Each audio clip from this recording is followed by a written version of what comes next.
দেখেন দেখেন কি একটা জিনিস, মানুষ একটা মানুষ থেকে কতগুলো প্রাণী হবে। দেখেন একটা মানুষ থেকে কতগুলো প্রাণী হয়েছে।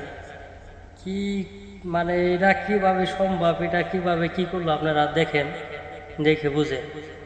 আমি কিন্তু এখনো কিছু বুঝতেছি না, আমার মাথায় ধরতেছে না, মানে কিভাবে কি করলো এটা, কিভাবে সম্ভব যে একটা মানুষ থেকে এতগুলো প্রাণীর রূপ নেওয়া। একেবারে হুবহু দেখেন,